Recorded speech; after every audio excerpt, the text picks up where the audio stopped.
Rajasida Tataruk in Zilakaba, Tangu Lata, Pibam Amal Lady Basi, Zila Sida Epicenter Haina, Hydrogasu, Mapon Sidadi, Todoko Irangi Paul Electre, we read Carmen Sure Zila Sida Sadi Unaleva, Manga Kiba Pudding a quite Hajimba Kontang, Tang Duna, then Kanab Honaba Dakar Oili, Education Hybasis Samaz Amagizang Charu Oivana, Yanamak Dakar Oi, National Education Policy, NEP 2020 Sanaba Hokrabasu, Rajasida Academic University, Iran Sina Ifat Patri, Mangonandi College in the use of information communication technology tools in teaching and the learning process with Moodle's learning management system Haiba faculty development program Amar Dr. Rangita Bali, Director University and Higher Education Government of Manipursana launched Tokhe, Zira Sida Labor College, Haiba CI College, Bishnupur Kubi College, Mangonandi College, Dutokong, Ahumna Sinduna. Pantokli, Masi Hongri, Bigan, concept as Sida, and one of Kulais in Sinaduna, Marisun Buhena, Bat, Pahanabo Hoda,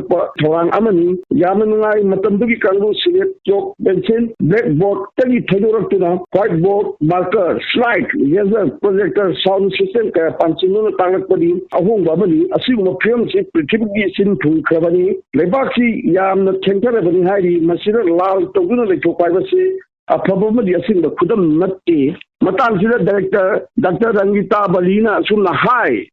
अखोने comfort zone nama oza faculty members में हमसे थम्बी बमा कोई दरकार ले जे कोई न करें. So we started from the grassroots. Computer literacy कोई हो रहे. लोई नमक computers में हमसे at least basic. Even email से हमने familiar हो इधर email कमाई न था कहीं कमाई email season and then all kind of social media platforms से खोलो इधर teachers were there. So we started with that institution से दा I think quite a lot of training will also happen in this institution if I'm not wrong. Fundamental अखोई online platforms से digital platforms से कोई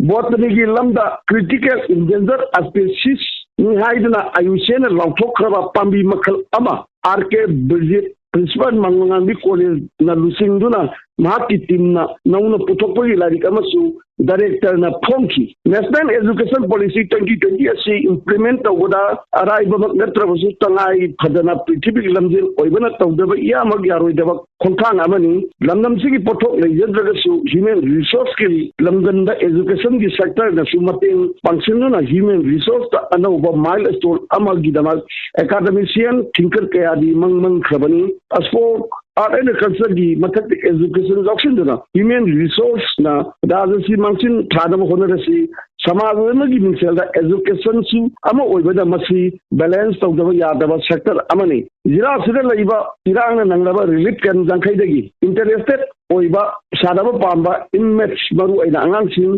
lising amaga slamaga hututaruk khanit khre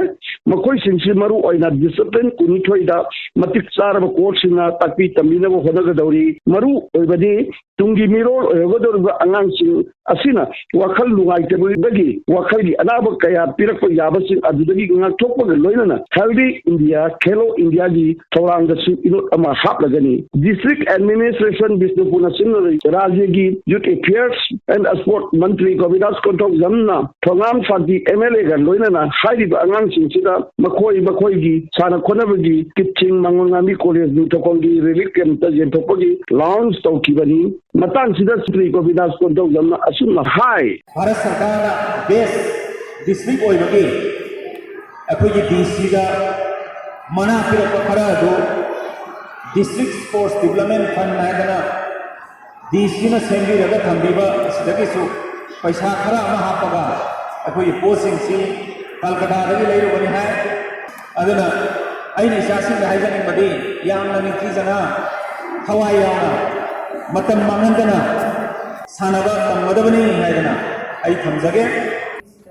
development haibasi tungi mirolbu apha nungaina thambina bo honaramba haibasi su component ama oibana education amadi government support sakana apha min sangan ningri